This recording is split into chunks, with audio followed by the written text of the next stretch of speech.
കേരള രാഷ്ട്രീയത്തിലെ യുവശബ്ദങ്ങളിൽ ഏറ്റവും ശ്രദ്ധേയനും വാക്ചാതുര്യം കൊണ്ട് എതിരാളികളെ പ്രതിരോധത്തിലാക്കുകയും ചെയ്യുന്ന നേതാവാണ് രാഹുൽ മാങ്കൂട്ടത്തിൽ. പാലക്കാട് നിയമസഭാ ഉപതെരഞ്ഞെടുപ്പിലെ ഉജ്ജ്വല വിജയത്തിന് ശേഷം വലിയൊരു രാഷ്ട്രീയ കുതിപ്പിന് രാഹുൽ തയ്യാറെടുക്കുമ്പോഴാണ് അപ്രതീക്ഷിതമായ പീഡന ആരോപണങ്ങളുടെയും സാമ്പത്തിക ചൂഷണത്തിന്റെയും കരിനിഴൽ അദ്ദേഹത്തിന് മേൽ വീണത്. കോൺഗ്രസ് പാർട്ടിക്കുള്ളിൽ നിന്നും പുറത്തുനിന്നും ഒരുപോലെ സമ്മർദ്ദങ്ങൾ നേരിടുന്ന രാഹുൽ മാങ്കൂട്ടത്തിൽ ജാമ്യം ലഭിച്ച് പുറത്തിറങ്ങിയ ശേഷം 24 ന്യൂസ് ചാനലിന് നൽകിയ അഭിമുഖത്തിലൂടെ തന്റെ ഭാഗം വളരെ വ്യക്തമായി വിശദീകരിച്ചിരിക്കുകയാണ്. തനിക്കെതിരെ വലിയൊരു ഗൂഢാലോചന നടക്കുന്നുണ്ടെന്നും രാഷ്ട്രീയമായി തന്നെ ഇല്ലാതാക്കാനുള്ള ശ്രമമാണ് ഇതിന് പിന്നിലെന്നുമാണ് രാഹുലിന്റെ പ്രധാന വാദം.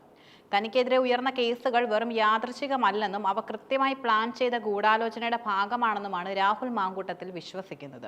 പാർട്ടിക്ക് പുറത്തുനിന്നാണ് ഈ ഗൂഢാലോചനയുടെ വേരുകൾ തുടങ്ങുന്നതെന്ന് അദ്ദേഹം ആരോപിക്കുന്നു.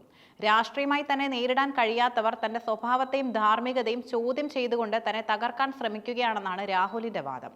സമൂഹ മാധ്യമങ്ങളിൽ പ്രചരിക്കുന്ന വാട്സപ്പ് ചാറ്റുകളെ കുറിച്ച് അദ്ദേഹം ഉന്നയിക്കുന്ന ഒരു പ്രധാന ചോദ്യവും ശ്രദ്ധേയമാണ്. പുറത്തു വന്നത് അപൂർണമായ ചാറ്റുകളാണ്.